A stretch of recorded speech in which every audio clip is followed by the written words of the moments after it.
Bismillahirrahmanirrahim. Assalamualaikum warahmatullahi wabarakatuh. Waalaikumsalam warahmatullahi wabarakatuh. Innal hamdalillah nahmaduhu wa nasta'inuhu wa nastaghfiruh.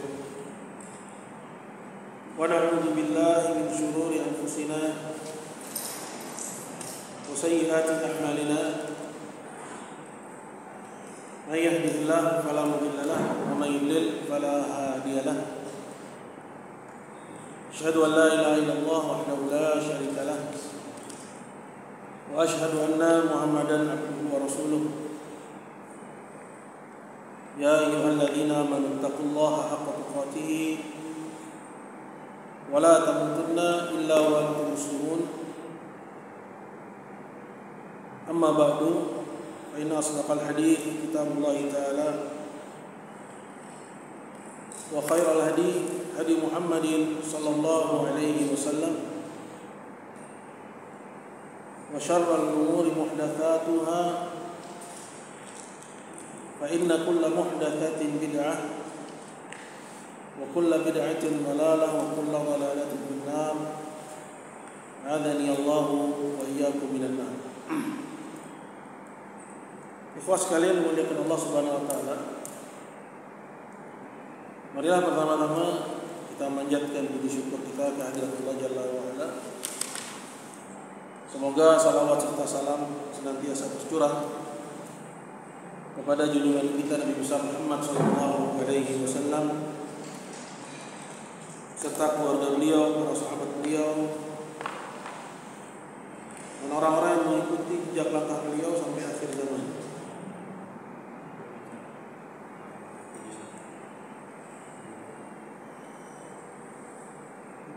Pada kesempatan di pagi hari ini,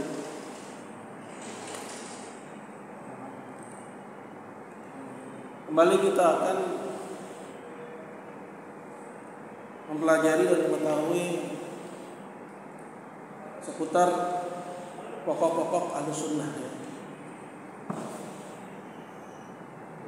di mana pokok-pokok Ahlussunnah wal Jamaah ini, pokok-pokok ajarannya, mengetahuinya ini menjadi suatu urgensi tertentu di zaman sekarang. Karena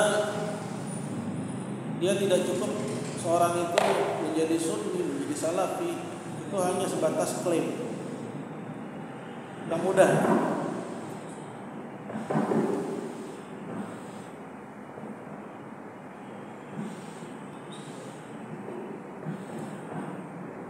Menjadi sunni salafi itu tidak mudah.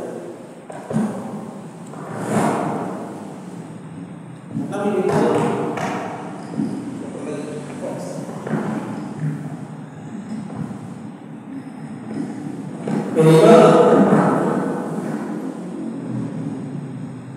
kita harus belajar, kemudian mau duduk, kalau boleh ini biar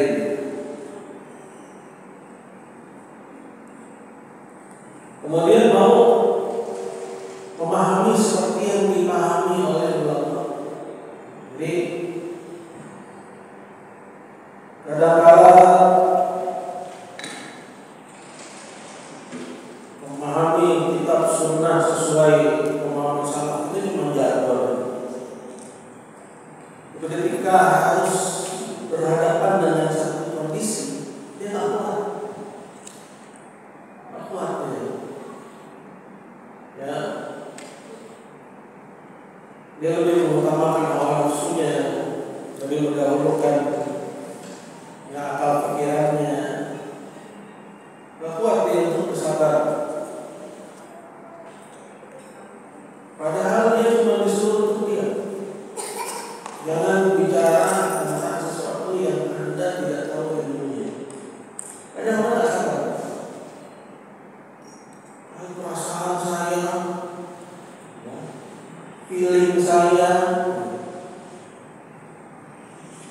perasaan, feeling,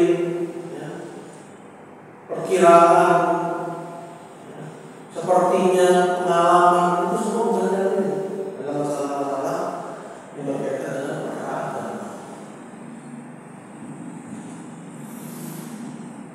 Nah, ini saya bicara begini karena kita dapat banyak kasus di lapangan.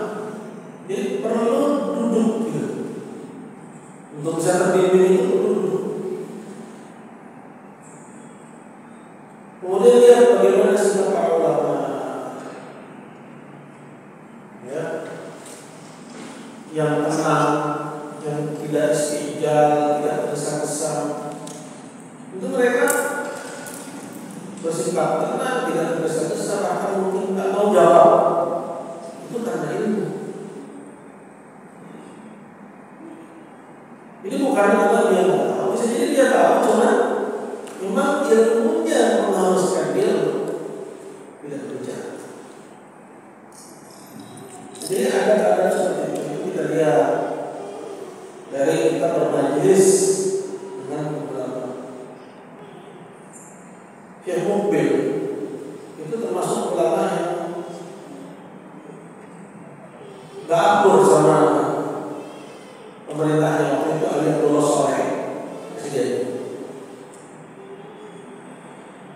Tapi penjelasan beliau tentang perkara agama yang terkait dengan pemerintahnya sebatas studi akademis saja. Karena itu beliau sampai mendorong orang untuk melakukan aksi teror. Bahkan Syekh Mukbil itu pernah cerita, beliau itu ditawarkan sama Usama bin Hanif. untuk melatih murid-muridnya bukan senjata, atau senjata. Saya menolak.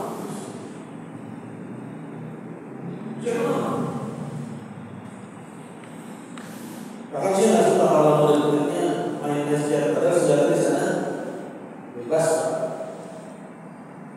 Ya, itu orang jualan senjata, jualan peluru, ya orang jualan tomat, menterong di pinggir jalan. Kita kalau lagi liburan, turun ke Soda, kota paling dekat namanya Soda. Ya, itu main pasar senjata itu, hiburan aja. Jadi memang pasar rakyat itu orang tukar duit digelar jalan, dolar tumpuk-tumpuk. Itu kan udah jualan bawang sama cabai. Di aspal kita tahu cuma digelar pakai terpal, duit. Jualan duit, yang jualan peluru di box-box, ada yang di magazin-magazin. Kalau penasaran, mungkin anda bisa klik di YouTube itu pasar senjata di Soda atau di Pakistan mirip-mirip gitu. Tapi sih kalau tahu muridnya ikut main-main itu sih makanya main. Jadi nggak ada di dalam dakwah kita itu dari dulu itu pikiran Tsauri. Apa itu? Pikiran revolusi. Memang tidak adalah Syekh Muhammad. Bahwa namanya dakwah itu penting. Metodenya Syekh, kalau masyarakat itu paham, kebatilan itu akan meleleh dengan sendiri. Polanya Syekh. Tapi kalau tentang kuburan, lain. Muridnya diadem. Diadem. Mereka tertangkap mencuri kuburan. Jadi memang sasaran kita bukan kekuasaan. Tapi kenapa orang yang membahas tentang tauhid kadang-kadang nggak bisa lepas pembahasan seputar pemerintahan apa? Apa anda sudah selesai kata? Misalnya Syarh Sunnah, Aqidah Al-Wasithiyah, As-Sunnah Imam Ahmad. Jadi kembali lagi kepada tadi yang saya katakan, kita harus arif di dalam orang. Sunnah itu mengajarkan kita untuk hati-hati, untuk kita tidak berbicara kecuali memang kita tahu ilmu. Bahkan yang kita tahu ilmunya saja kadang-kadang kalau memang harus sembunyikan.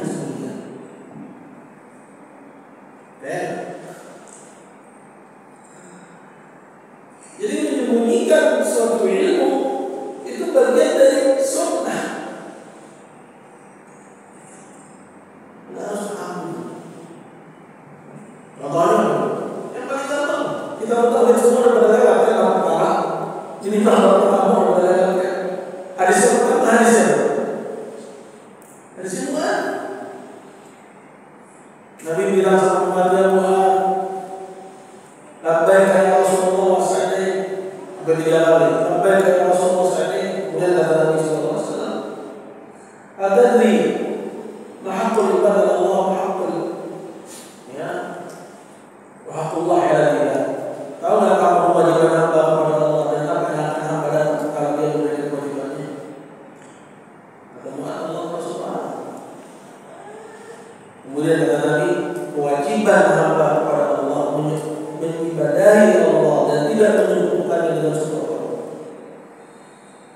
Dan hak yang akan diterima oleh hamba kalau dia menunaikan kewajibannya, Allah tidak akan menyiksa siapapun yang tidak menyebutkannya dengan sesuatu. Kemudian kata Muhammad, kalau bersyukurnya boleh tak kasih tahu orang apa tadi? La tubasyiru, tapi jangan kasih tahu. Artinya ada momen-momen suatu yang itu harus disembunyikan. Kalau anda tahu misalnya pemerintah itu kafir,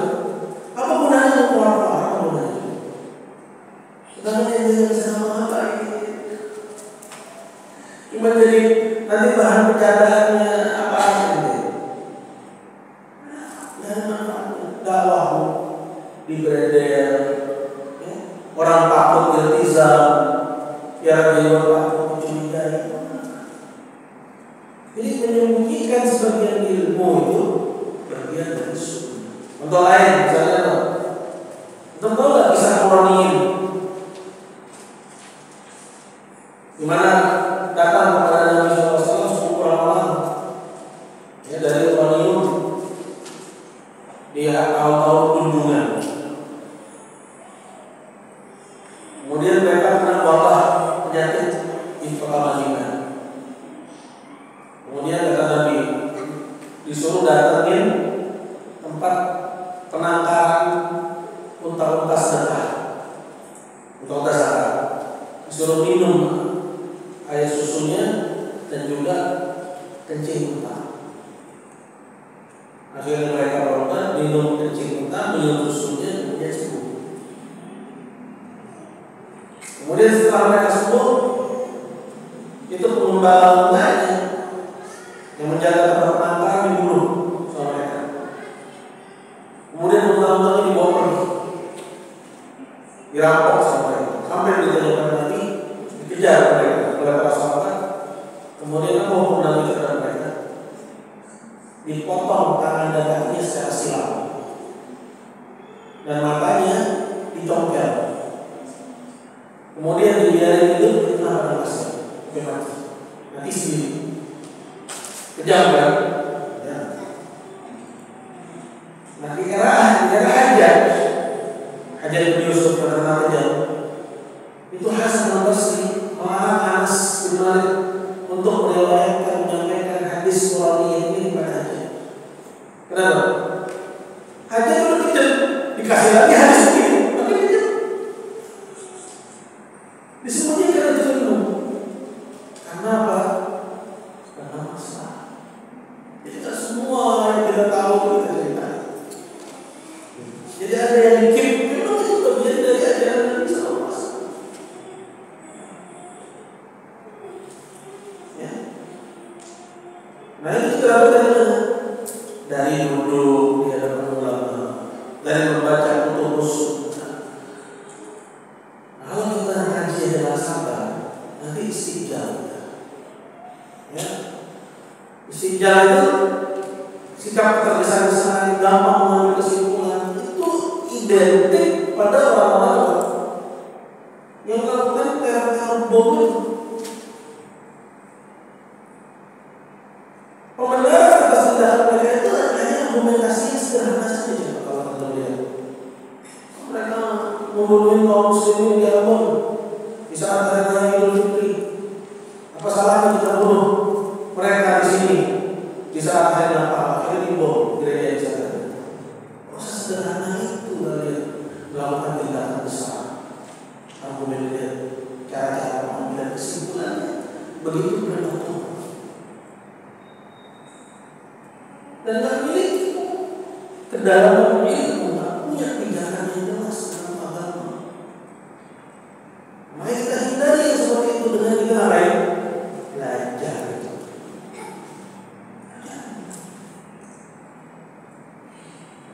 Nah, kembali kepada pembahasan kita dari Allah Subhanahu wa Ta'ala. Jadi itu manfaat dari kita mempelajari kitab sunnah. Ya. Agar kita ini memiliki pemahaman yang benar, yang bagus, dan yang lainnya adalah memiliki sikap juga yang terlindungi. Ya, oke, kita masuk kepada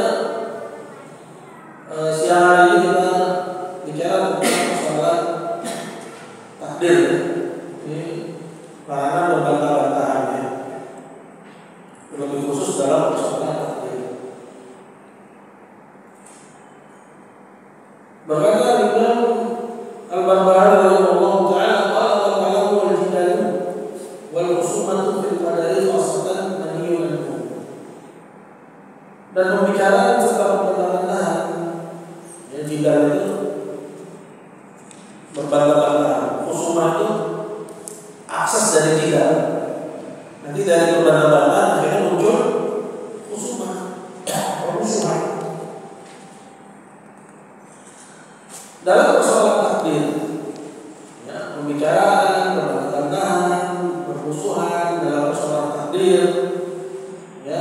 dilarang. Ya. Maksudnya menyelami perkara takdir. Ya, bukan menjelaskan yang benar. Ya. Yang sesuai dengan dalil tentang persoalan takdir. Kalau menjelaskan yang benar itu wajib bagi alim, bagi dai untuk menjelaskan. Wajib bagi penuntut ilmu untuk belajar. Tapi yang nggak boleh itu ya mengorek-ngorek persoalan takdir. Ya, al-khawf fi, ya, mendalami. Sehingga apa yang akan muncul nanti iktiraf kepada Allah, dia akan protes ya, atas ketetapan Allah Subhanahu wa taala. Ya, seperti yang banyak terjadi pada orang-orang, kenapa begini? Kok bisa begitu? Ya. Sehingga akhirnya menuduh Allah Subhanahu wa taala tidak adil. Allah Jalla wa ala itu zalim. Ya. Allah Jalla wa ala itu dah bijak. Ya, jatuh kepada kekeliruan yang fatal.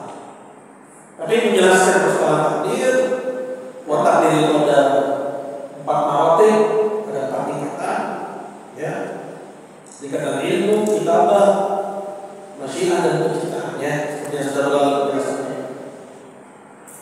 Dan bahwasanya tidak boleh seseorang berdalih ya atas kemaksiatan yang dilakukan dengan takdir. Kalau dibahas ya, seperti apa coba? Berdalih atas kemaksiatan yang dilakukan dengan takdir seperti apa? Saya kan maksiat juga tak keluar dari takdir. Jadi dia pakai legitimasi atas kemaksiatannya. Seolah dia tak salah karena memang Allah sudah takdirkan. Gitu. Bukan kalau Allah sudah takdirkan semua iya, kalau kemaksiatan saya salah. Ya, dihukum di ya kenai hukum had atas sesuatu yang Allah sendiri sudah menakdirkannya bukan kita sudah menciptakan dunia. Saya salah. Itu khawf namanya. Mendalami sehingga jatuh pada pemahaman saya juga pada dia atau dia nah pada dia menafikan takdir, pada dia berbuat berlebihan dalam menetapkan takdir. Jadi ya seolah-olah manusia punya kehendak atas perbuatannya, sehingga kalau Allah menghukum si hamba atas kemaksiatannya, itulah Allah itu zalim. Ya. Jadi nggak boleh berdalil dengan takdir atas kemaksiatan yang dilakukan. Yang boleh apa? Berdalil dengan takdir atas apa? Lupa ya. Atas musibah yang terjadi dari dalam Allah SWT. Ini sudah ditakdirkan oleh Allah. Apa yang dia kehendaki yang terjadi itu memberi apa? Taslim, ya, penyerahan diri, penerimaan atas apa yang Allah Jalla wa ala. Oke, jadi ada 4 maratib takdir, 4 tingkatan takdir, itu pembahasannya. Kemudian ada 2 yang harus dihindari. Ada 1 yang harus dihindari, berdalil dengan takdir atas maksiat. Yang boleh berdalil dengan takdir atas musibah. Oke, itu sudah berlalu saya rasa. Manhiyun anhu inda jami'il firaq. Jadi mendalami pembantah-bantahan, begitu juga bermusuhan dalam persoalan takdir itu dilarang menurut semua firaq. Menurut semua firqah di dalam Islam. Dia adalah qadar sirrullah, karena takdir itu adalah rahasia Allah. Wa nahnu tabaraka ta'ala al-anbiya dan ta'ala qadar. Dan Allah Subhanahu wa taala melarang para nabi untuk berbicara tentang persoalan takdir. Ya. Artinya dari diri mereka sendiri, ya, melainkan dari firman Allah, wahyu dari Allah, maka itu boleh. Ya. Contoh seperti ketika orang Yahudi bertanya kepada Nabi tentang ruh, ya sebelum ada ruh. Nabi langsung jawab enggak? Tahu kan kisahnya? Nabi diam kan? Nabi nggak jawab. Orang Yahudi nanya tentang hakikat roh, Nabi nggak jawab. Dan Nabi nggak berani melangkahi Allah. Nabi diam sampai akhirnya turun firman Allah yang sebelum ada roh, berdoa kepada Nabi, Allah itu menjadi bilangan. Mereka bertanya kepada tentang roh, katakanlah roh itu urusan Rabbku, kalian tidak diberi ilmu tentang itu oleh Yesus. Bahkan Nabi, ya kata Allah Subhanahu Wa Taala, baru tahu bahwa Allah lah Muhammad itu berbicara sama, maksudnya mengada-ngada tentang Allah.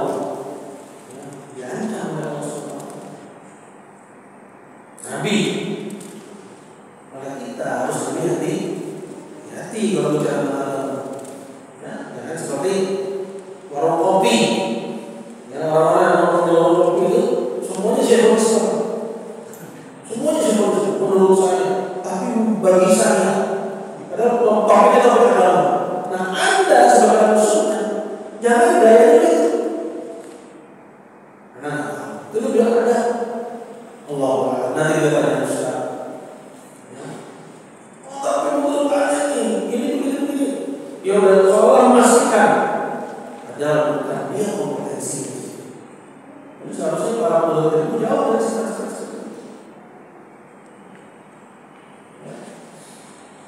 Kemudian, pada Rasulullah SAW ada khususnya fil qadar, dan Nabi juga melarang dari berbantah-bantahan seputar takdir. Wakariya washabu Rasulullah sallallahu alaihi wasallam. Begitu juga para sahabat dan para tabi'in yang membencinya, yang membenci berbantah-bantahan bermusuhan tentang urusan takdir.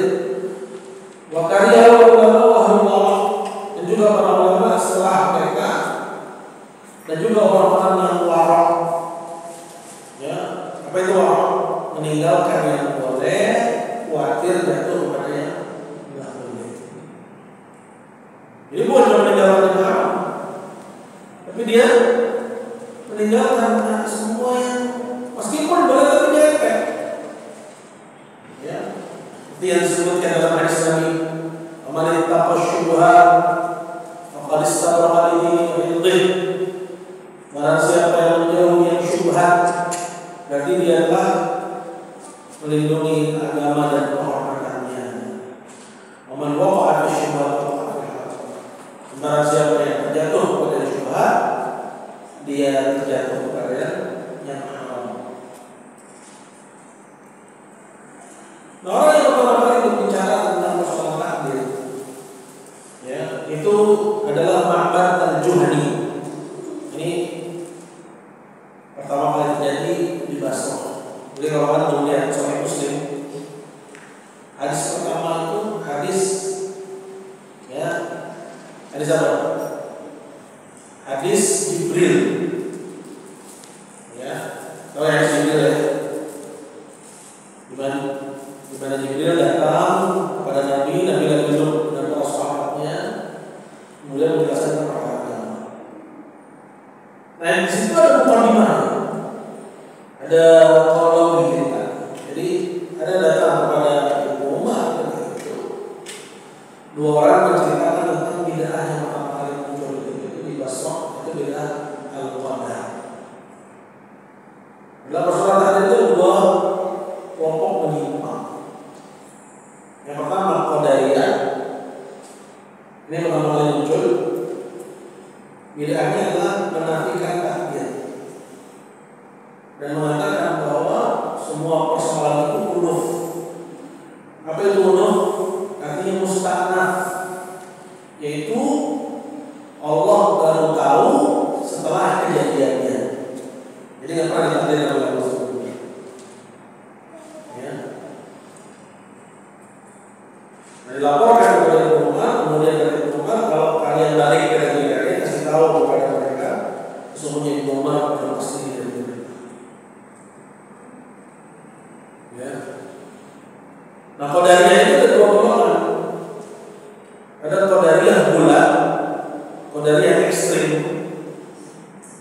yang menafikan ilmunya Allah Subhanahu wa taala. Ya. Jadi dari 4 tingkatan takdir, qadariyah bulat itu menafikan ilmunya Allah. Ya. Tingkatan pertama, taslim wal iqrar wal iman. Maka wajib bagimu untuk menerima perkara takdir ini, ya, mengakuinya dan mengimaninya.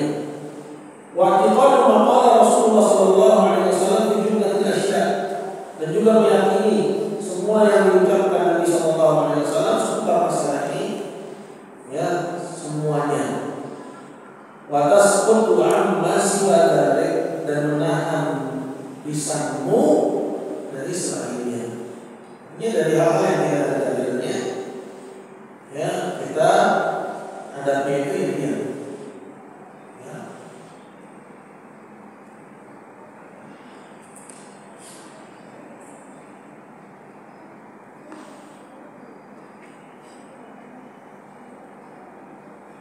Nah, di antara persoalan takdir yang dijelaskan oleh Nabi Sallallahu Alaihi Wasallam adalah seperti yang diriwayatkan oleh Ibnu Mas'ud. Ya, di mana Nabi mengatakan inna ahadakum yujma'u khalquhu fi batni ummihi 40 yawman nutfah.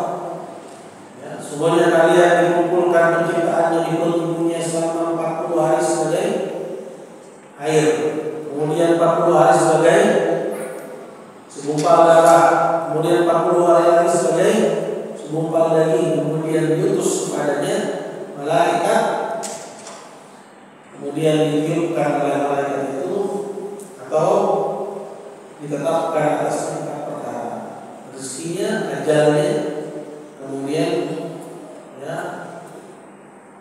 ikat birizkihi wa ajalihi wa amalihi, dan amalannya, dan juga yang keempat wa syaqiyyun wa sa'id, apakah dia orang yang celaka atau orang yang bahagia nanti di akhirat. Itu surga dan neraka.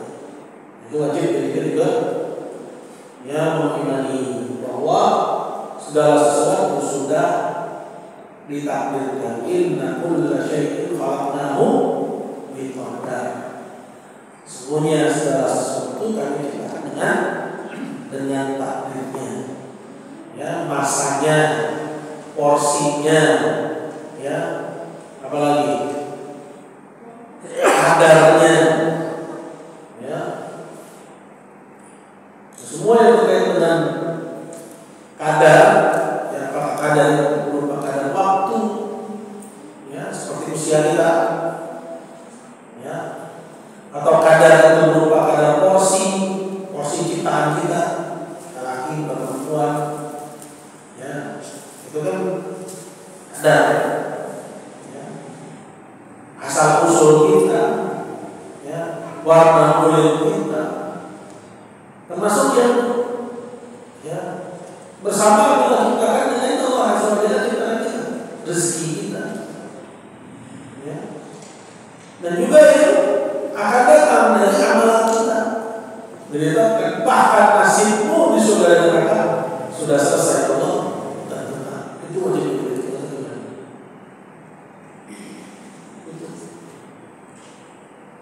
Namun keimanan pada takdir bukan berarti menafikan bahwa hamba itu punya pilihan atas perbuatan. Tapi jangan keimanan kita pada takdir menjadi kita berlebihan hingga akhirnya apa? Hingga jatuh kepada bid'ah yang lain, yaitu bid'ah hijrah. Gitu ya. Yang berikutnya qala wa iman bi anna Rasulullah sallallahu alaihi wasallam usriya bihi ila sama, dan beriman bahwasanya Nabi sallallahu alaihi wasallam usriya bihi, ya, diisrakan, ya, ke langit. Jadi sini disebut diisrakan ke langit, ya. Isra itu secara bahasa adalah as-safaru lailan, perjalanan di malam hari. Adapun secara istilah yang berarti adalah as-safaru Rasulullah sallallahu alaihi wasallam lailan, yaitu perjalanan bersama Rasulullah SAW di malam hari dengan ditemani oleh Jibril al-Buraq di atas Buraq dari Masjidil Haram ke Masjidil Al-Aqsa. Ya, itu pengertian Isra secara istilah. Dan di sini Al-Barbahari mengatakan Isra ke langit. Kalau kita ke langit namanya apa? Mi'raj. Apa Barbahari salah? Kita yang benar bagaimana? Berarti istilah Isra itu yang mencakup juga semua perjalanan baik dari Jalan Masjid Al-Aqsa maupun dari Masjid Al-Aqsa ke Sidratul Muntaha. Itu Isra semuanya. Dan tidak ada masalah dalam menyebutkan begitu. Ya. Karena kitab yang ditulis di awal abad keempat ini, ya, para ulamanya sudah mengatakan bahwa itu semuanya dari Masjid Al-Aqsa, Masjid Haram, Masjid Al-Aqsa, Masjid Al-Aqsa sudah Muntaha itu biasa disebut sebagai Isra. Dan dari Isra itu adalah Quran. Ya. Allah berfirman subhanalladzi asra bi'abdihi lailan minal masjidil haram ila masjidil aqsa alladzi barakna. Ya. Maksudnya Allah Subhanahu wa taala yang akan mengisrakan hambanya di malam hari, ya, dari Masjidil Haram ke Masjidil Aqsa yang memberkahi tanah sekelilingnya. Itu Masjidil Aqsa.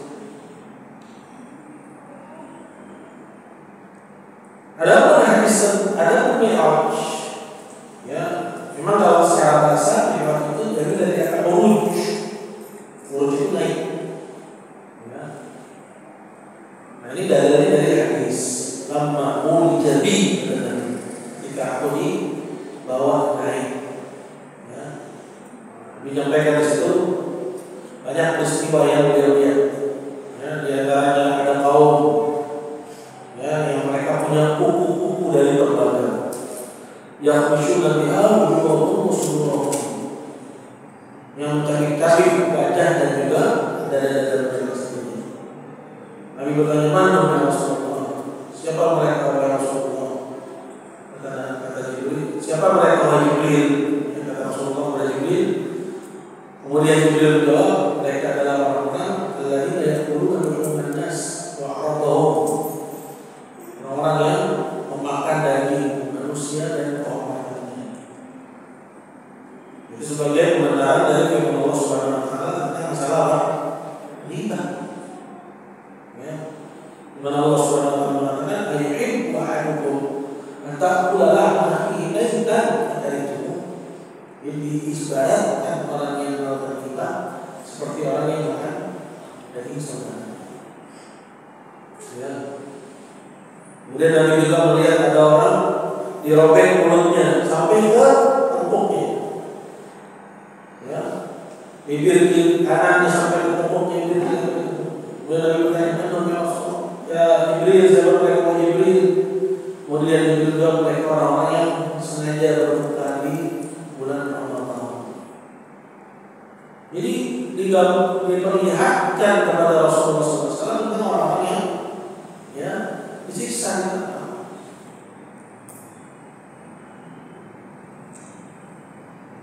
Allah Rasulullah beliau naik ke langit sampai, ya, ke arsy Allah Subhanahu wa taala,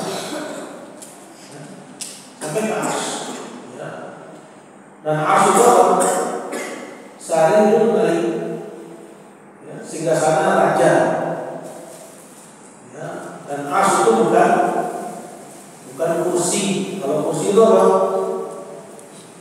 Ya, kursi itu mungkin pada main tempat dua kaki, dan arsy itu atap bagi semua makhluk diciptakan oleh besar. Ya, kata Nabi dalam sebuah hadis perbandingan, ya, langit dan bumi dengan, ya,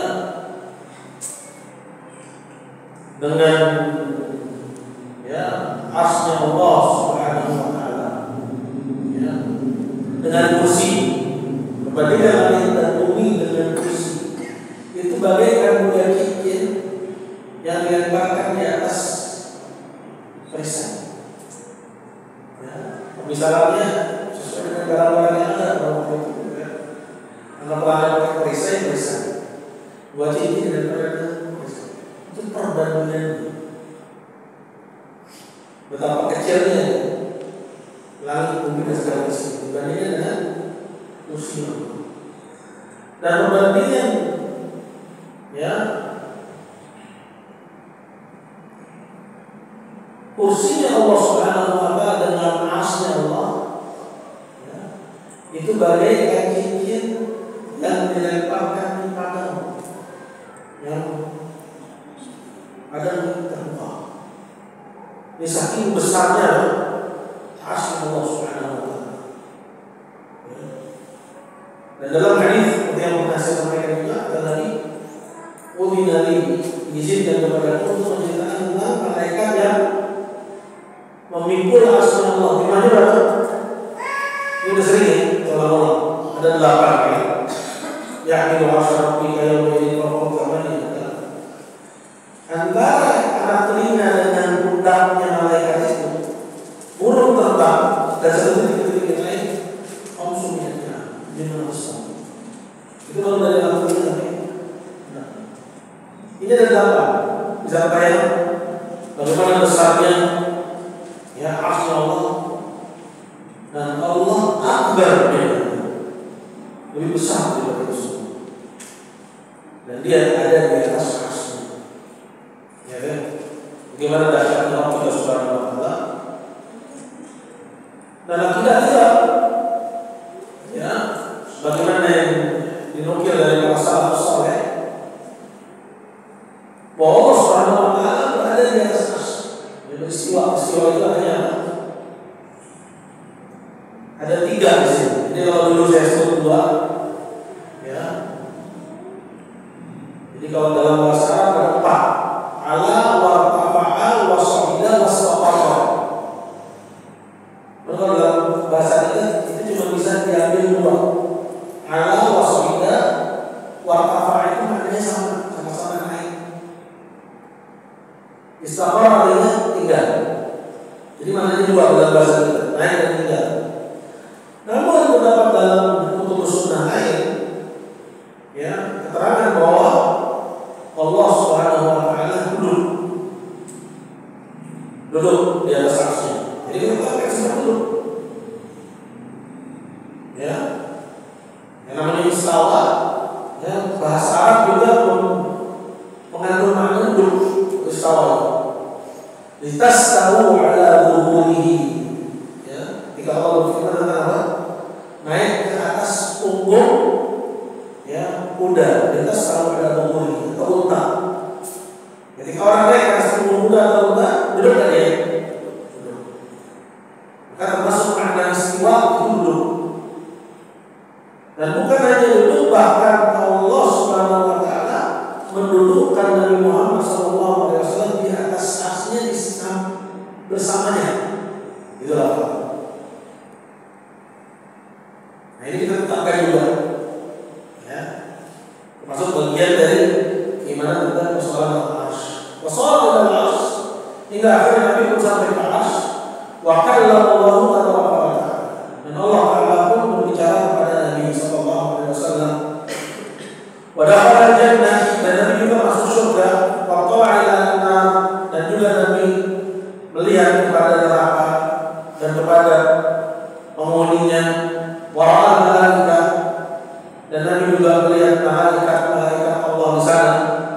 Wa sami'a kalam Allah azza wa jalla, dan mendengar ucapan Allah azza wa jalla.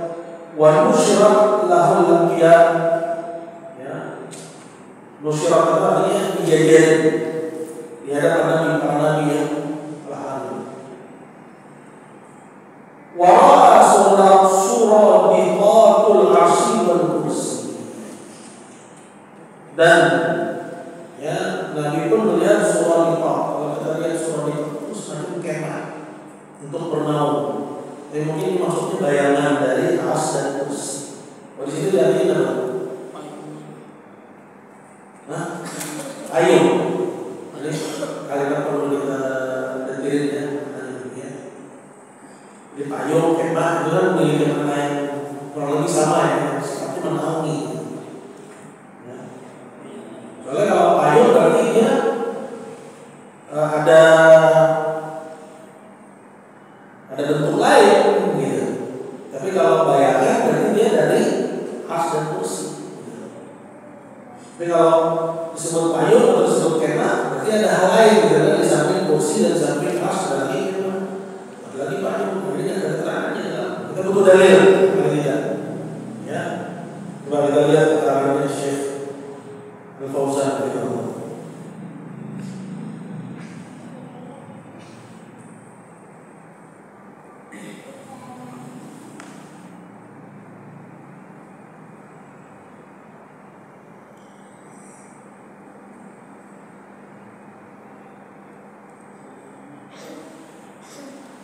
Jadi di sini kata Syekh Al-Fauzan bahwa ma haula al-'arsy, apa yang ada di sekitaran al-'arsy, wa ma haula al-kursi, dan apa yang ada di sekitaran al-kursi.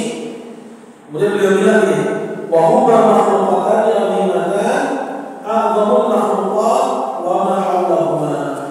Keduanya adalah ciptaan Allah yang paling besar, ciptaan yang paling besar yang Allah ciptakan. Ya. Ini berarti apa? Berarti nggak ada makhluk lain, nggak ada makhluk namanya payung, nggak ada makhluk namanya kemah. Jadi surah Al-Talaq itu apa yang ada di sekitarnya ya Allah Syekh Al-Fauzan. Ya, coba kita lihat keterangan Syekh Ahmad An-Najmi.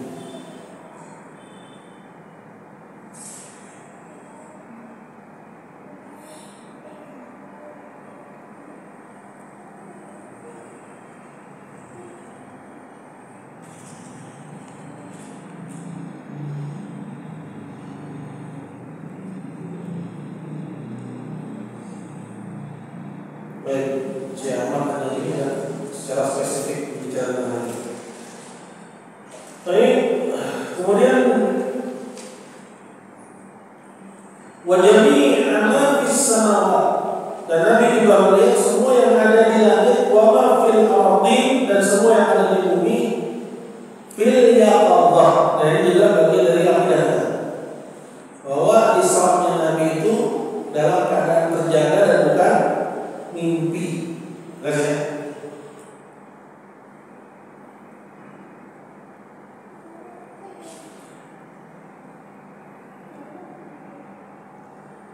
baik, kemudian yang berikutnya, kapan peristiwa Isra Mi'raj Nabi ini?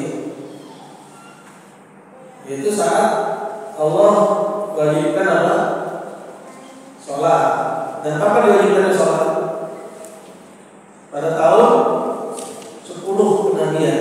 Itu peristiwanya terjadi pada tahun 10 kenabian. Jadi ini belum hijrah ke Madinah. Qala hamalahu Jibril 'ala al-buraq. Nabi dibawa oleh Jibril di atas buraq. Ya, buraq ini adalah bentuk kapal himar. Hewan yang lebih besar daripada keledai, dunal bagal. Ya, tapi ya lebih kecil daripada bagal. Bagal itu peranakan keledai sama kuda. Ya. Hatta adrahu fis samawat, sampai akhirnya Jibril pun yang membawanya keliling langit. Wa fulidat as-salat fi tilkal lailah, dan pada malam itu ya, jadi semalam itu Nabi dibawa keliling dan balik di malam yang sama. Ya, di malam yang sama Nabi balik. Ini bayangin ya, ini peristiwa yang dahsyat. Ya, yang di luar akal orang-orang lain. Ya. Makanya banyak yang tahu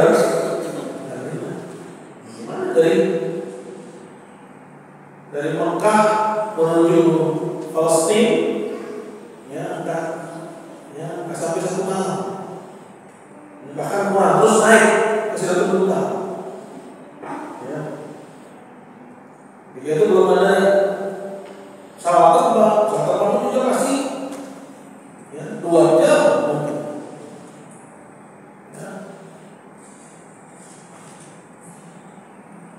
ini semua dilakukan oleh Nabi Sallallahu Alaihi Wasallam hanya dalam sunnah. Wa furdatul salat dan diwajibkan kepadanya dan juga kepada umatnya di malam itu ya, ibadah salat. Waraja ila Makkah fi tilka lailah dan balik ke Makkah di malam yang sama. Wadhalika qabla al-hijrah dan itu terjadi sebelum ya diperintahkannya hijrah.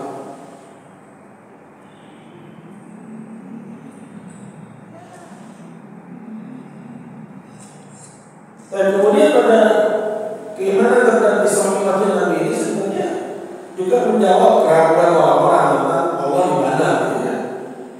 Mereka sering ada perayaan Islam itu macam ya, katanya Islam lewat ya itu perjalanan dari Mekah ke Masjidil Aqsa, kemudian dari Masjidil Aqsa ke Sidratul Muntaha. Memang di mana Sidratul Muntaha? Di mana-mana ya. Kalau dia bilang kalau di mana-mana, berarti Sidratul Muntaha di mana-mana. Tapi dia bilang ketika menjelaskan tentang melewati perjalanan ke Sidratul Muntaha, ya, bahwa itu menjadi langit yang ketujuh. Ya. Kenapa ketika membahas Allah di mana? Ya, mereka jadi nggak punya pegangan. Ini, ya, kita tahu yang namanya bawa-bawa hawa nafsu itu seperti itu. Ya, adanya hal-hal yang sifatnya kontradiktif. Kalau kita wa asyhada ya fi qanabil tahta al-'arsy. Kemudian perkara selanjutnya ini perkara baru. Ya. Dan ketahuilah bahwa ruhnya para syuhada itu fi qanabil tahta al-'arsy. Jadi berada di lentera-lentera di bawah arsy Allah Subhanahu wa taala. Tasra'u fil jannah. Ya, tusrah. Dibacanya tusrah. Ya. Ditebarkan di surga Allah Subhanahu wa taala. Tusrah. Disebutkan para syuhada fi khawasil tayy khudr tusrah fil jannah. Jadi ada di belakang. Kalau di situ apa? Terjemahan apa?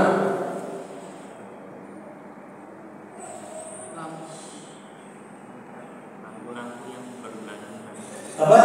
Lampu-lampu bergerak. Ya, lentera ya, lampion. Nanti dia pakai, dia sama nyatakannya sama Syekh Khalid. Tapi Syekh Khalid menyebutkan ya, ini dipakai oleh cetakan Syekh Fauzan. Itu lafal yang berbeda. Wa'lamanna wa asyhada fi hawasil tayyin khudrin. Ketahuilah bahwa ruhnya para syuhada itu berada di hawasil. Hawasil itu jauh di perut ya, burung yang berwarna hijau. Tusrah fil jannah. Ya.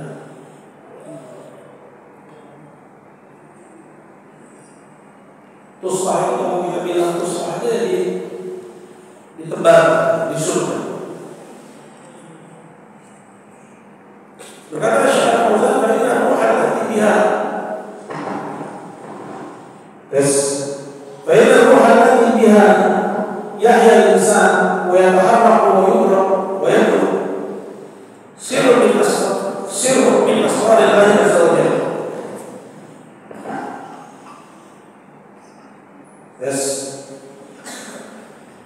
La ya'lamuha illa Allah. La ya'lamu.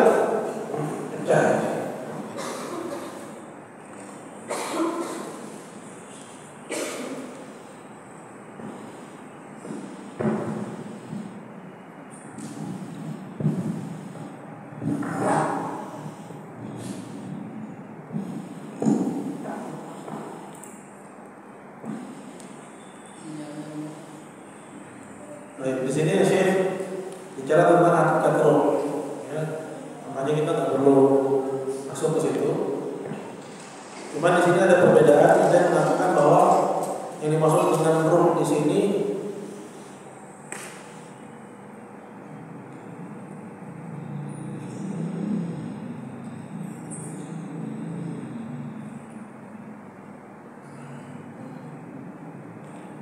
adalah malaikat. Ya. Tapi bukan itu maksudnya. Ya, melainkan ya yaitu sesuatu yang menjadi sumber kehidupannya manusia. Dan dengan sebabnya manusia itu bisa bergerak dan menangkap dengan inderanya. Hakikatnya ini merupakan rahasia Allah Subhanahu wa taala. Intinya tempat di sini dibahas tentang tempatnya ruhnya para syuhada. Ini menunjukkan keutamaan para syuhada. Qala fi qanadil ta'ala al-'arsy, berada di lentera di bawah 'arsy, di bawah 'arsy, tusra'u fil jannah, bertebaran di surga. Qala wa arwahul mu'minina ta'ala al-'arsy, dan ruh-ruhnya orang yang beriman itu berada di bawah al-'arsy. Baik. Wa arwahul kuffar wal fujar fi barahut, sedangkan ruhnya orang-orang kafir dan para pendosa tempatnya ada di barahut. Ya, barahut di sini ya itu sumur, ya sumur gunung yang letaknya ada di lembah Barahut namanya. Ada di Hadramaut di negeri Yaman. Ya. Di lembah Barahut. Warwa al-kufar wal fujar fi Barahut wa hiya fi Sijjin. Sedangkan rohnya orang kafir dan para pendosa itu ada di Barahut, ya, yaitu di Sijjin, ya, yaitu di lembah atau di bumi yang paling mendasar. Ya, sebagaimana hadisnya Bara bin Azib, ya, yaitu tentang kisah mayit saat dia dicabut nyawanya, kemudian diangkat. Kalau dia orang yang beriman, kata Allah, kembalikan rohnya ke jasadnya dan tulislah tempatnya di Iliyin, di Iliyin, tempat apa lagi? Soalnya di surga. Ketika tentang orang kafir, kemudian tentang orang kafir, kata Allah Subhanahu wa taala, kembalikan rohnya ke jasadnya dan tulislah tempatnya di Sijjin. Sijjin ini di dasar bumi yang paling dalam. Posisinya di Barahut. Ya, cuma di sini dikatakan tentang tempat rohnya orang kafir itu di Barahut. Berkata Syekh Khalid, ya, pentahqiq kitab ini, wala yasbuh haditsun, tidak ada hadis yang sahih di anna arwahul kuffar fi bi'ri Barahut, yang menerangkan bahwa rohnya orang kafir itu ada di sumur Barahut. Jadi sumur Barahut ini ada. Ya. Dari Hadramaut, ya, Hadramaut itu namanya aja seperti itu. Ya, Hadramaut itu hadir, maut itu kematian. Nah, memang Hadramaut itu negeri yang gersang, ya, kering kerontang dan panas luar biasa. Apel gitu di sana. Ya. Jadi tempat pemukiman sekarang. Ada di Barahut. Nah, cuman dalil yang menerangkan akan hal ini, kata Syekh Khalid, itu nggak ada satupun hadis yang sahih. Kemudian beliau bilang, kama tahu jadinya berdoa Ibnu Qayyim bahwa al-Qubul Ibnu Rajab, sebagaimana kalian dapati dalam kitab Ruhnya Ibnu Qayyim. Jadi Ibnu Qayyim punya kitab judulnya Ruh, tentang Ruh. Cuma penisbatannya kepada Ibnu Qayyim ini kita kemudian diperdebatkan. Dan kita Ahwal Qubur Ibnu Rajab. Ini alhamdulillah dua kitabnya ada. Baik. Jadi ada di mana nih rohnya orang kafir? Kalau rohnya orang beriman, ya itu udah tahu, ya. Seperti disebutkan oleh gambar orang kafir di mana? Di Sijjin. Ada di mana? Ada di Sijjin.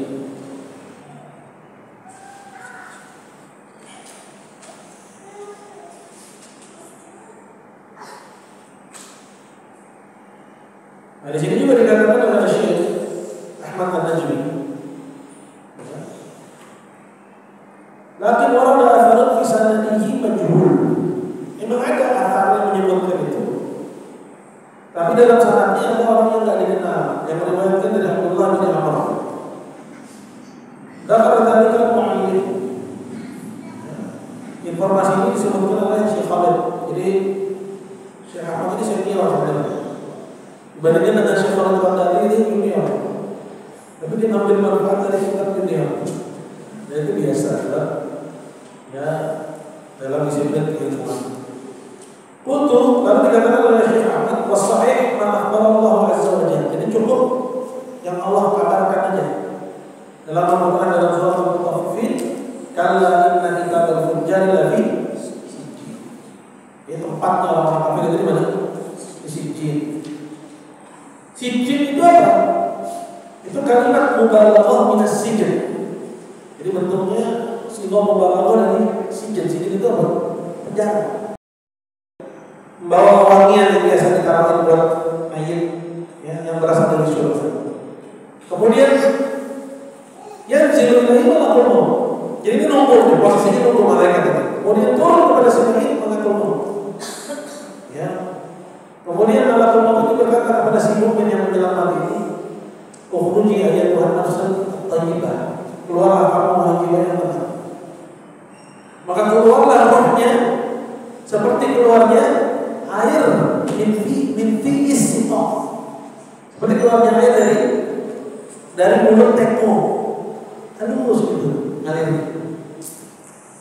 Kemudian apabila rohnya itu keluar, para malaikat yang disemayamkan tadi itu tidak membiarkan nyawa itu ada di tangan malakul maut.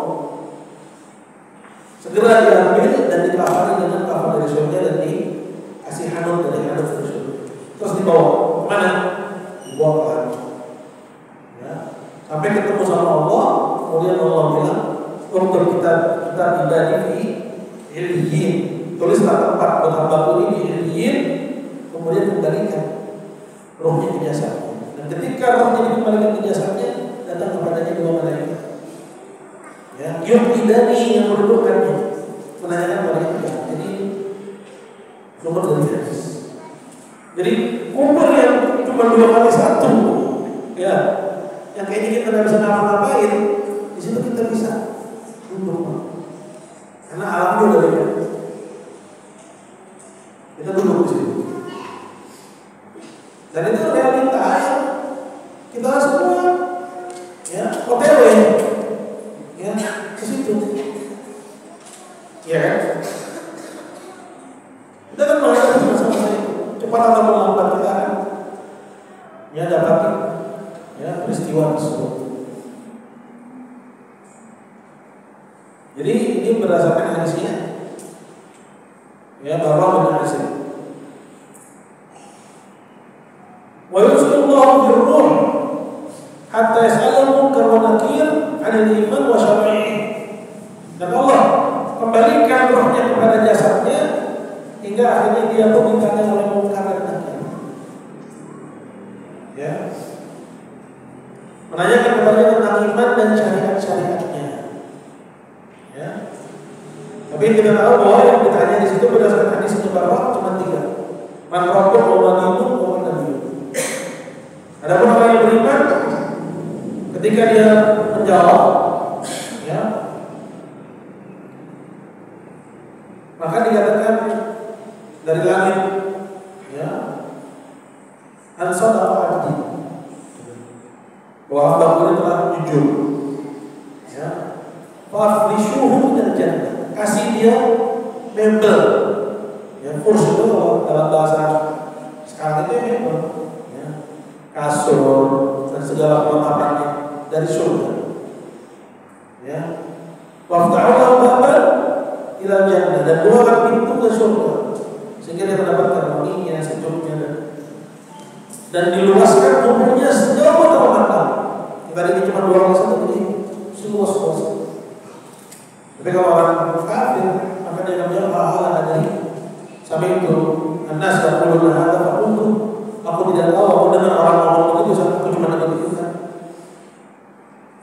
Di sini juga diambil istiqlal oleh para ulama bahwa perkara akidah, iman kepada Allah, kepada Nabi diri pada agamanya, itu gak cukup taklid, gak cukup.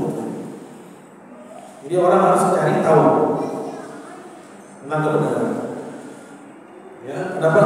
Karena si mayit ketika dia bilang, saya dengar orang ngomong dan saya ikut, ya, maka malaikat itu memukulnya dengan mirzabatin bin hadid, ya, dengan palu terbuat dari besi, fayasih.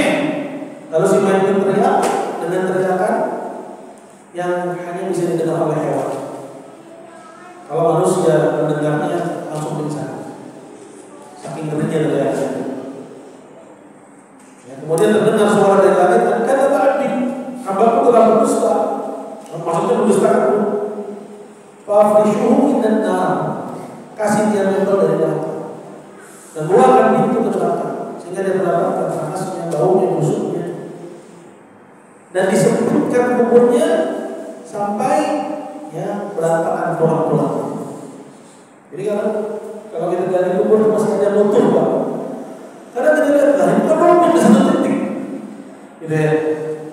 Ada juga tulang-tulang itu bernumpuk di satu titik. Nah, kita nggak tahu apa itu. Tapi kenapa ini utuh? Kenapa ini malah berantakan? Ya itu ada sebabnya. Itu peringatan dari Allah Subhanahu Wa Taala.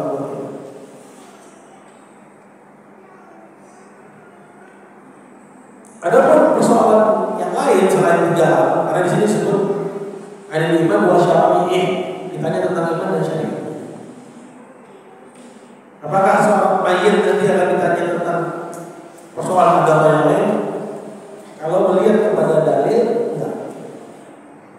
Ya, si mayit hanya ditanya tentang man-rabbuk wa man dinuka wa man nabiyyuk. Ya, makanya dikatakan di sini oleh Syekh ya Ahmad An-Najmi Abdullah,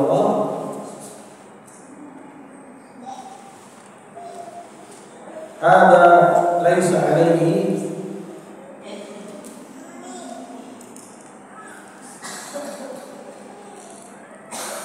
baik, benar.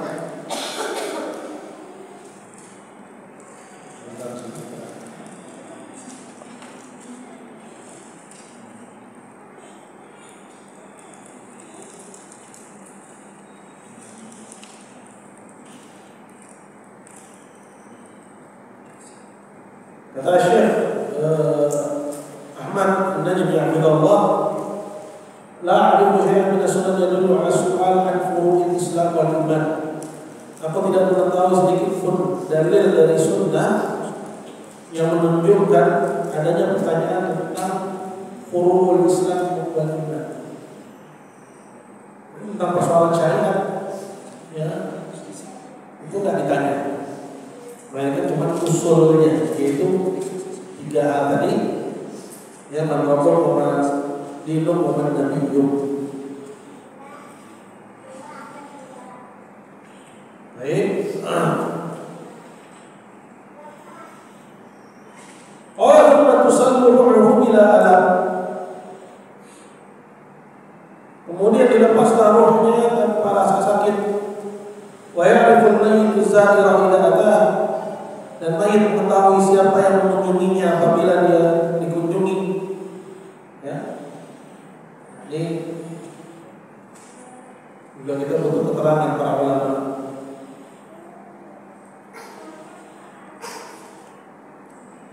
Berkata Syekh Ahmad,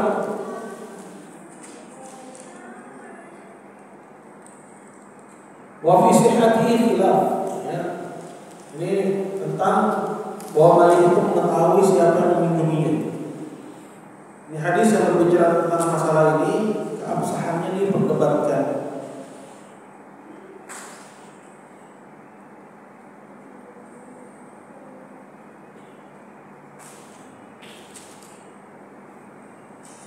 Kata Syekh Al-Fauzan hafizahullah, wa lidzalika tush'aru ziyaratul qubur inda al-mayyit ya'nasu bi zahirihi. Oleh karena itu disyariatkan ziarah kubur karena mayat itu bergembira dengan orang yang menziarahinya.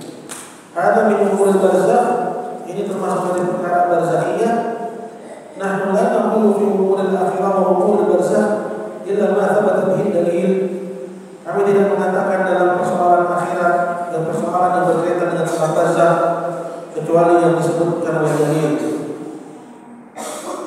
Ya, min ilmil ghaib, karena ini termasuk dari ilmu ghaib alladzi la ya'lamu illa Allah azza wa jalla. Yang tidak diketahui kecuali oleh Allah azza wa jalla. Wa la yuqad min adana al-mayyit yutrafiqu syai'un. Dan persoalan bahwa mayit itu mengetahui siapa yang menziarahinya bukan berarti orang yang mengunjunginya atau ziarah kubur boleh minta sesuatu darinya. Jadi ya Syekh tak mengomentari, Syekh Al-Fauzan tak mengomentari, ini dibiarin aja teksnya Al-Barbahari ya, tentang bahwa mayat itu mengetahui siapa yang mendatangi. Itu ada komentari tentang benar. Beliau hanya bicara, oleh karena itu disyariatkan ziarah kubur, karena mayat itu berbeda dengan ya kalau ada orang yang berziarah.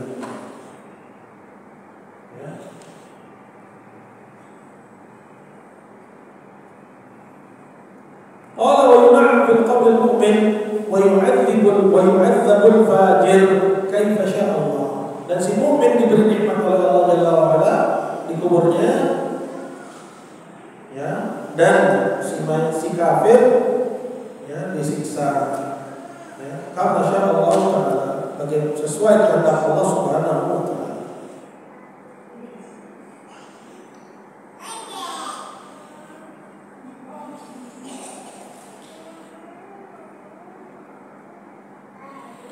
Baik. Nah, berkaitan dengan siksa kubur dan nikmat kubur,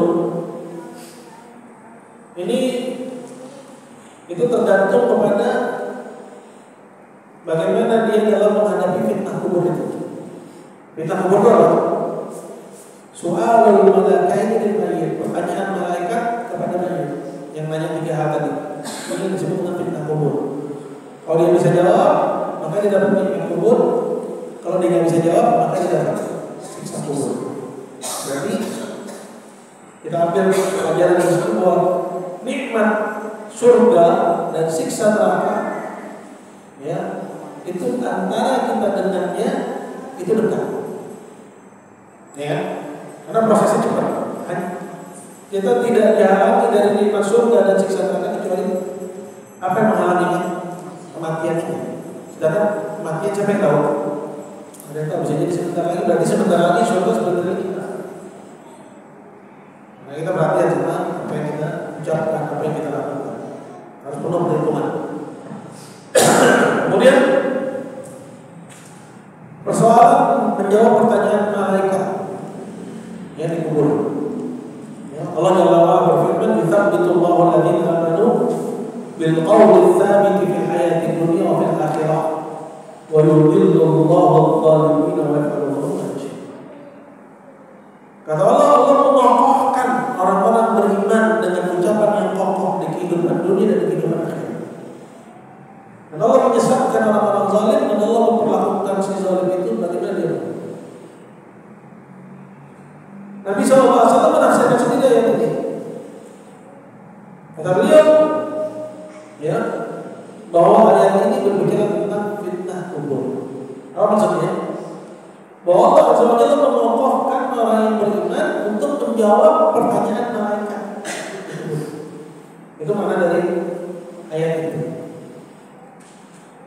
Ada Ibnu Qayyim menerangkan bahwa Allah mengokohkan hamba-hambanya di dunia.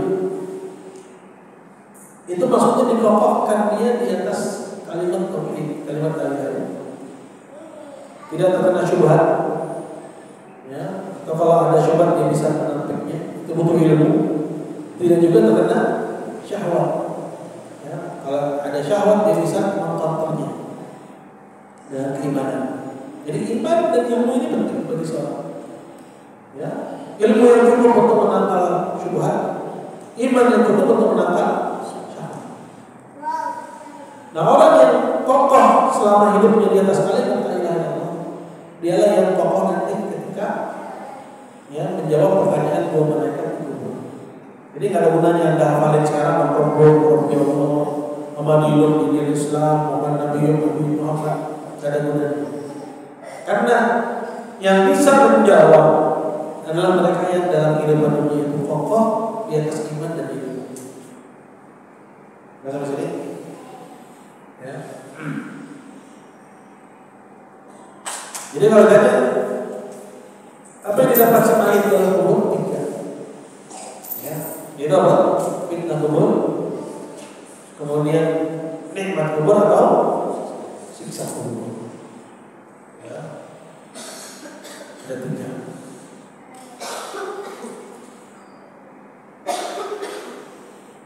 Selanjutnya kalau wa'lam annahu burujan bi qada'illahi wa qadarihi.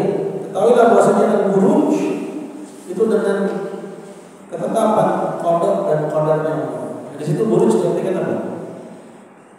Terjemahan. Hah? Apa persoalan yang berikutnya apa setelah masalah yang tadi kita baca? Apa Roman?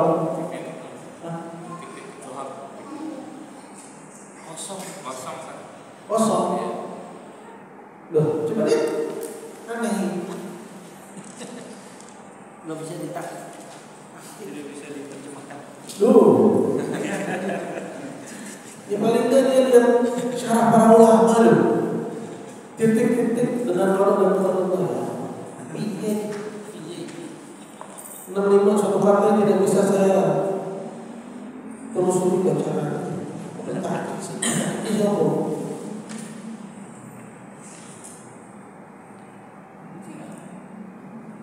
Abdurrahman bin Ahmad al-Jumaisi.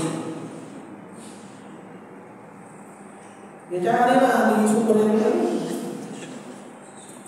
Di sini dijelaskan dalam kitabnya Syekh Khalid.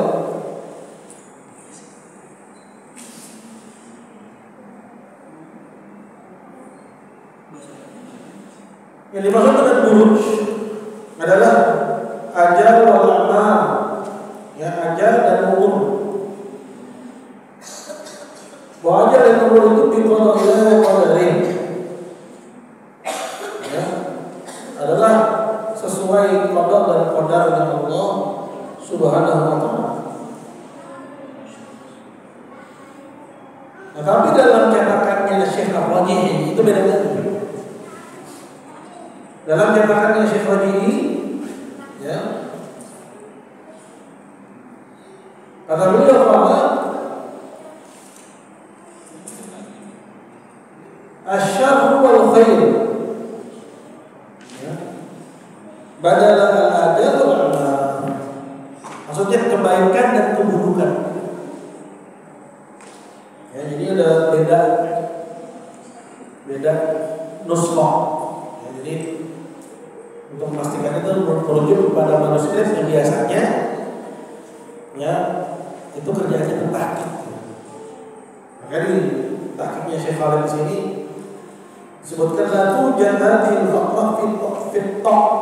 Ini pada naskah ta' itu enggak ada. Faqrah ini enggak ada. Yang alifnya ini enggak ada. Ya. Tapi beliau menetapkannya berdasarkan sumber yang lain.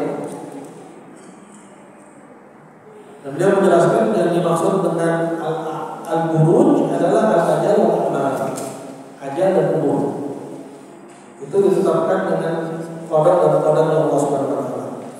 Kemudian kata Syekh Khalid, wa arada bi hadza isyarah li raddi ala madhhab qadariyah fil ajal. Maksudnya ini adalah bantahan kepada mazhabnya Asy'ari. Ya. Afwan. Bantahan kepada mazhab qadariyah dalam persoalan ajal. Wa nasawab anna ajal akan qadar fala budda min mufaraqatin wa yasa. Dan bahasanya yang benar dalam masalah ajal ini, kapan ajal itu habis, fala budda min mufaraqatin wa yasa. Pastilah umur itu akan meninggalkan jasad. Ya. Karena dari kedupatin, apakah dengan ya kematian, ya, apakah dengan pembunuhan, atau yang tadi kami mengajarkan ada dizuhuki hati, atau dengan sebab yang lain dari sebab-sebab kematian. Nah ini membawa kita kepada apa? Coba ada nangkap sesuatu kan? orang nanya gini, Pak, kalau kita mati dibunuh, ya, atau misalnya orang gantung diri, bunuh diri, ya, itu kan belum ajalnya, yang salah paham namanya, ya, ada nggak yang gitu? Ada nggak? Ya, belum ajalnya tapi dibunuh, sehingga rohnya gentayangan. Karena memang belum saatnya mati, tapi dibunuh jadi mati, gitu loh. Nah yang benar yang namanya mati dengan sebab apapun berarti selesai ajalnya. Nah ini yang dijelaskan oleh Syekh Khalid, bahwa yang namanya ajal itu kapan berakhir, pasti yang namanya roh itu akan meninggalkan jasad. Berarti mati dengan cara apapun, ya. Tapi ini mati nggak normal, dia mati nggak normal. Ini namanya mati itu perginya roh meninggalkan jasad, ya. Dengan cara apapun, dengan bunuh diri atau dibunuh itu mati jasad. Ya. Nah, ada istilah mati kan normal ya Pak. Mati ya mati. Nah istilah mati kan normal itu ya tadi. Ya menganggap bahwa belum ajalnya. Dia bilang kalau dibunuh belum ajalnya tapi mati. Ya kayak cerita final ya. Tapi belum ajalnya, tapi dibunuh. Sehingga jadi arwah penasaran, ya. Nah, sedangkan yang benar dalam masalah ini bahwa ajal dan umur itu diqadar oleh Allah, ya, mengikuti takdir Allah. Ya kalau memang udah mati, memang udah takdirnya segitu. Porsi ajalnya segitu. Ya ada istilah orang itu mati, nah, normal. Nah,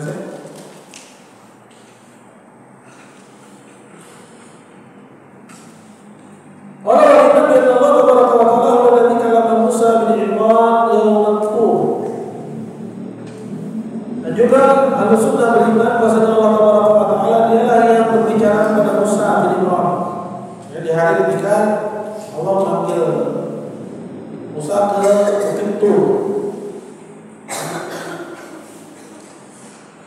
Nah maksudnya ini bantahan kepada kelompok Mu'attilah yang menafikan sifat kalamnya Allah Azza wa Jalla. Yang mengatakan katanya firman Allah wa kallama Allah Musa taklima. Itu kan fa'ilnya Allah gitu ya.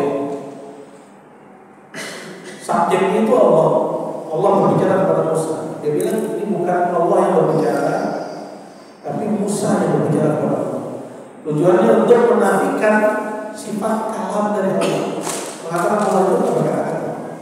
Karena kalau Allah berkata-kata, sedangkan makhluk berkata-kata, maka Allah serupa dengan makhluk.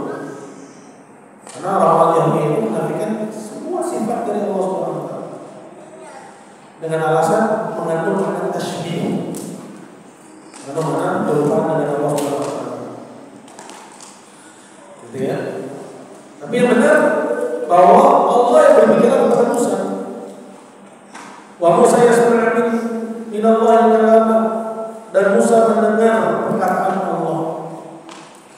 Artinya bahwa perkataan Allah itu terdiri dari suara, ya, huruf, ya, dan kondisinya itu suara dan huruf itu tidak merubah, ya, hakikat perkataan atau kalam Allah itu bahwa dia adalah sifat dari sifat-sifat Allah.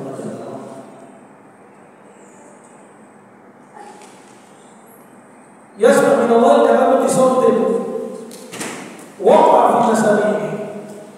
Ya, terdengar oleh pendengaran Musa. Ya. Artinya apa yang didengar itu kalam Allah. Makanya Al-Qur'an, ya, Al-Qur'an itu kalam Allah. Ya, yang ditulis, yang dihafal, yang dirapalkan, yang dibaca, yang tersimpan dalam ingatan, ya. Jadi Ketika Anda menulis Bismillahirrahmanirrahim itu semua akan keluar dari kondisinya dia sebagai kalam sifat. Maksudnya kalam Allah itu sifat Allah. Dan kalau kita bicara sifat berarti bicara tentang zat, karena sifat tidak terpisah dari zat. Gitu ya. Nah, ketika di sana ada simpulan membaca Alhamdulillahirabbil alamin. Sampai tidak ada ketika telinga Anda. Nah, yang Anda dengar itu apa? Kalamu. Apa yang tertulis? Kalamu.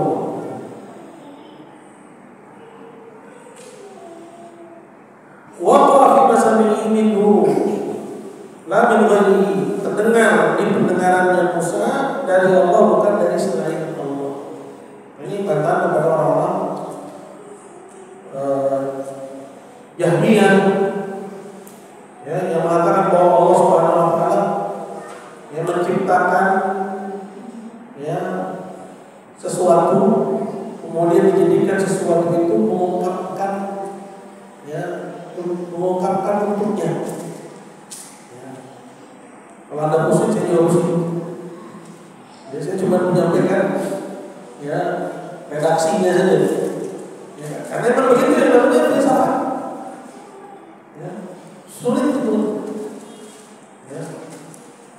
Tujuannya adalah untuk menafikan bahwa Allah Subhanahu wa taala itu apa? Jadi kata mereka Al-Quran itu bukan bersumber dari Allah. Kalau Allah itu adalah apa yang ada pada zat Allah. Sedangkan Al-Quran ya itu Allah menciptakan sesuatu dan dijadikan sesuatu itu mengungkapkan untuknya. Ini semacam juru bicara dari Allah. Itu memperkarakannya itu susah. Ya usahanya namanya filsafat. Ya, dan ngomong begitu nggak pakai dalil pula. Ya, saya enak akalnya aja, saya enak otaknya. Ya, menciptakan sesuatu dan dijadikan sesuatu itu mengungkapkan untuknya. Ya. Nah, ini juga pendapatnya orang-orang Asy'ariyah. Jadi orang Asy'ariyah ketika mereka mengatakan bahwa Al-Quran itu kalam Allah, bukan Al-Quran yang Anda pegang, itu bukan. Tapi kalam nafsi, kalam yang ada pada zat Allah Subhanahu wa taala, itu yang menurut mereka Al-Quran itu kalam Allah. Adapun yang kalian pegang, ya itu tidak sama seperti orang-orang yang dalam masalah tentang Al-Quran.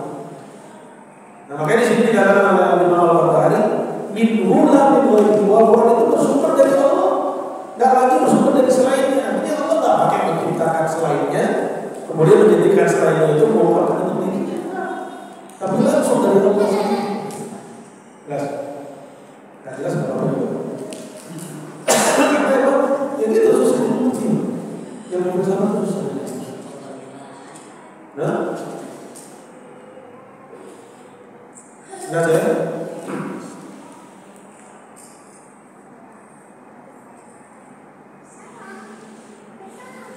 Faman qala ghayra hadza faqad kafara billahi al-azim.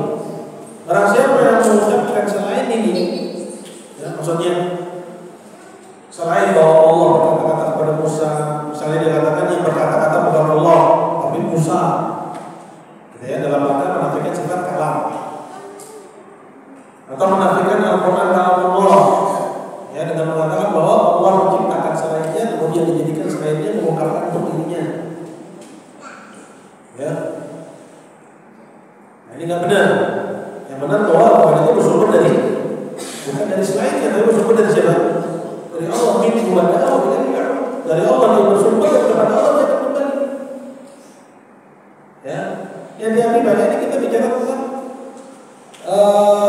pakem-pakemnya, tapi nanti di luar redaksinya bisa beda. Buat melabui. Tapi kalau antum biasa dengan pembahasan-pembahasan kayak ini, redaksinya mau berubah atau benar-benar antum bisa cium nih bau-bau syubhatnya.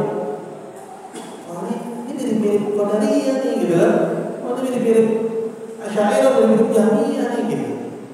Walaupun redaksinya udah berubah. Gitu.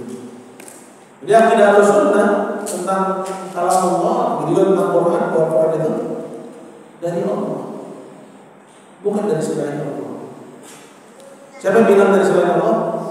Jahmiyah, Mu'tazilah. Ya Mu'tazilah anaknya Jahmiyah.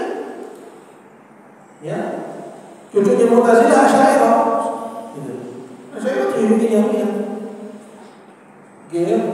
Orang siapa yang berpendapat selain yang disebutkan maka dia telah kafir kepada Allah Subhanahu. Dia telah kufur kepada Allah Subhanahu wa taala.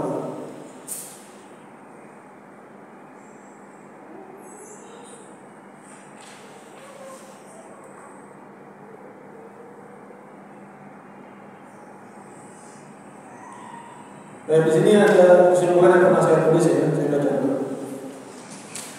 Kesimpulan dari sunnah ya tentang sifat kalam bagi Allah. Allah lam yazal wa la yazalu mutakalliman. Bahwasanya Allah Subhanahu wa taala senantiasa berbicara.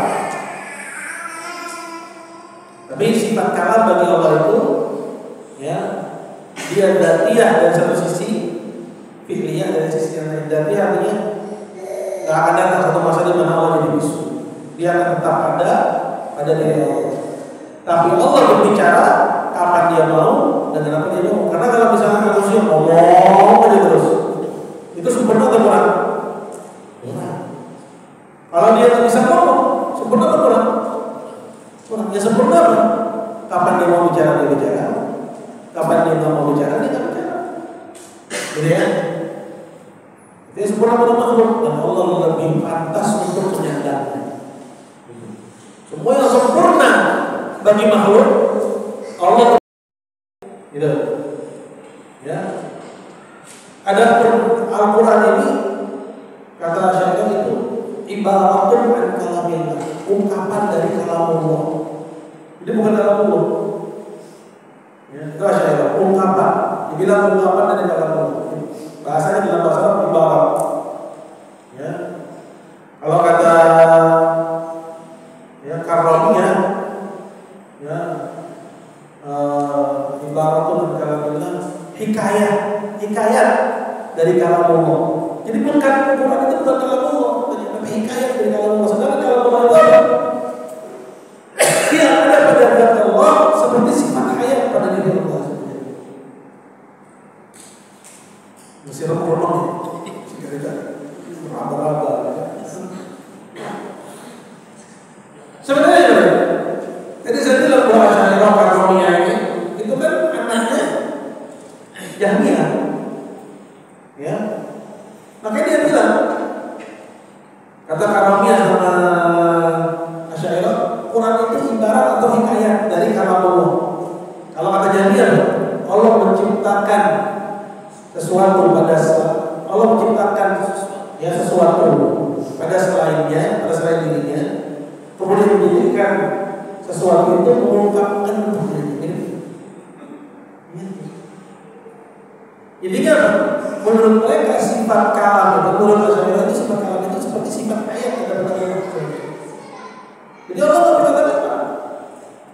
Gitu. Kan beda dengan Al-Sunnah yang mengatakan Allah berkata-kata apa dia mau dan apa dia mau, bagaimana dia mau. Beda juga dengan Rasulullah yang mengatakan bahwa dari satu sisi dia sifat dzatiyah ada pada zat Allah, dari sisi lain dia sifat fi'liyah Allah bebas mau berbicara dengan apa, bagaimana dan kapan dia mau. Tapi kalau Asy'ariyah dan ya kelompok Karomiyah ini ya itu sifat kalam ada yang adalah sifat yang ada pada zat Allah, seperti halnya sifat hayat pada diri Allah. Terus Allah berbicara dengan Al-Quran, lah itu ungkapan dari kalam Allah. Miripnya sama kelompok Jahmiyah, Allah menciptakan pada selainnya, kemudian dijadikan selainnya itu mengungkapkan untuk Allah. Ini sebenarnya turunannya Jahmiyah. Nah kalau ada Asy'ariyah bilang Al-Quran kalam Allah, terus dia tanya kalau maksudnya nah, apakah ini Al-Quran mushaf kalam Allah? Dia bilang iya, ini Asy'ariyah apa-apa konsisten sama kita barangkali dia tidak ngerti sama kita sendiri. Karena kalau Asy'ariyah itu yang dia bilang kalam Allah yang ada pada zat Allah, sedangkan Al-Quran ungkapan dari kalam Allah. Buyung ya. Bingung dengan kaidah. Bingung sendiri. Nggak apa-apa, nanti juga apa? Bukan apa.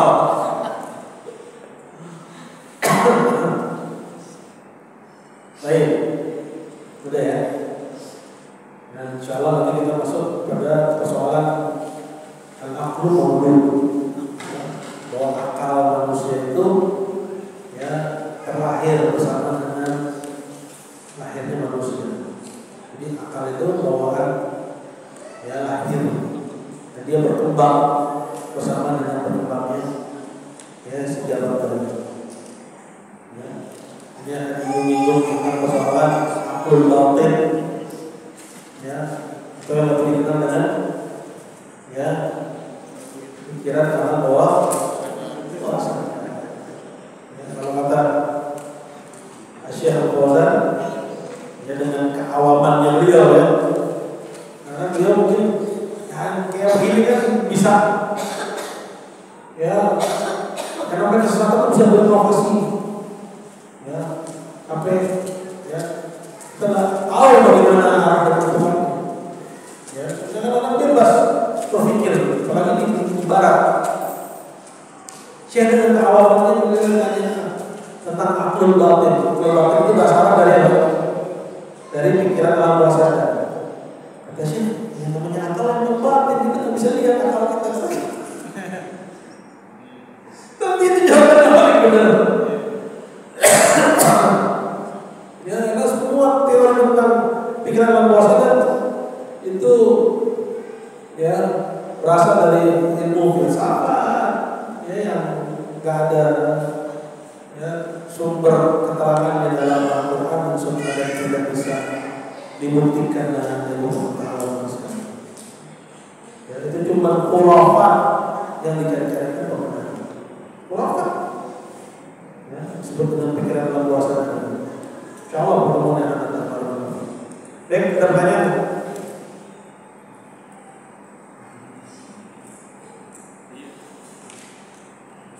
Ya. Apa saja yang mengenai ini apa? Para syuhada itu yang berada di antara di bawah arsy, dan juga para orang beriman berada di bawah arsy. Dengan yang selanjutnya di bawah selanjutnya disebutkan setelah kematian itu akan dikembalikan ke jasadnya di alam kubur. Jadi masih belum paham dua pernyataan ini. Jadi sebetulnya waktu itu sampai hari kiamat itu berada di Mana? kubur atau di bawah arsy. Kan ini apa dalam hadis Barokah itu, untuk menjawab pertanyaan malaikat Allah kembalikan tubuh ke jasad. Ya, kemudian ketika dibukakan pintu surga dan lain sebagainya untuk orang beriman, kemudian datang kepadanya orang yang cerah wajahnya, ya, tampan, ya, wangi tubuhnya, menemani dia, ditanya Anda siapa? Dia bilang saya adalah amalanmu yang soleh. Kemudian dia tidur. Sebutnya dalam hadis dia tidur seperti tidurnya pengantin. Ya. Nanti bangun-bangun, akhirnya dia akan ya, seperti Allah cerita dalam Yasin. Ya, kata Allah Subhanahu Wa Taala, mereka bilang, man ba'athana min maqalina hadza wa ba'athana Rasulullah sallallahu. Bahwa orang ketika dibangkitkan dalam kubur ini dalam jam siapa yang membangunkan kami dari tempat dari tidur kami. Nah, intinya kalau melihat kepada hadis tersebut, ya, bahwa roh itu dikembalikan hanya untuk menjawab pertanyaan setelah itu selesai. Itu selesai. Ya. Apakah ya konteks hadis ini mengabarkan bahwa dia di situ ya sampai dia dibangkitkan, roh itu di situ sampai dia dibangkitkan, atau ya roh itu meninggalkan jasad ini gitu ya. Ini Allah kita nggak tahu.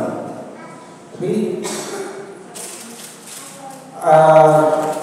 informasi tentang roh itu dikembalikan itu dalam hadis Bukhari dan Muslim. Informasi tentang bahwa rohnya orang kafir itu disijin, itu ayat Quran. Ya, kita mengenai kedua-duanya. Karena perkara akhirat itu banyak yang kita tidak bisa temukan padanannya pada perkara dunia. Gitu loh. Seperti contohnya misalnya Allah di langit tapi dia dekat dengan hamba. Nah, orang-orang menolak Allah di langit tapi dia dekat. Dia menganggap bahwa hal itu kontradiktif. Kenapa dia bilang kontradiktif? Karena dia kiaskan dengan kehidupan dunia. Orang kalau di lantai 13 mungkin bersama saya di lobi.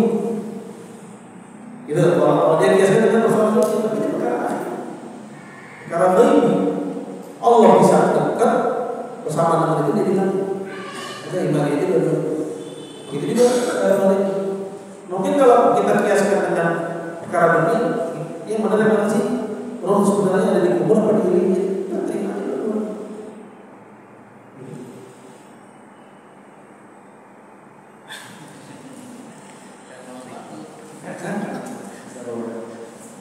Itu sama seperti kita menerima Allah di langit bersama dengan itu dia dekat.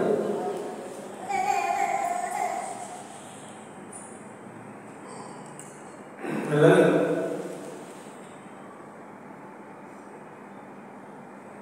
Ya. Udah pada berita.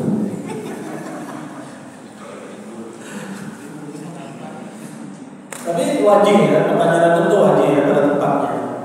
Ya, nggak apa-apa, bagus dari bersumber dari memang kita menganalisa. Ya. Jadi memang ada dorong teman-teman untuk menganalisa hal-hal yang kiranya butuh penjelasan. Kita di sini butuh penjelasan. Ya, saya cuma bisa menjelaskan seperti itu. Bahwa nggak semua persoalan akhirat ini yang kita kiaskan dengan persoalan itu. Kita terima itu sebagai dogma agama. Yang kita imani dua-duanya. Dia belum. Dan kalau ada cukupkan. Kurang lebihnya saya mohon maaf, kita akhiri. Subhanallah wa bihamdihi, asyhadu an la ilaha illa anta, astaghfiruka wa atubu ilaik. Assalamualaikum warahmatullahi wabarakatuh.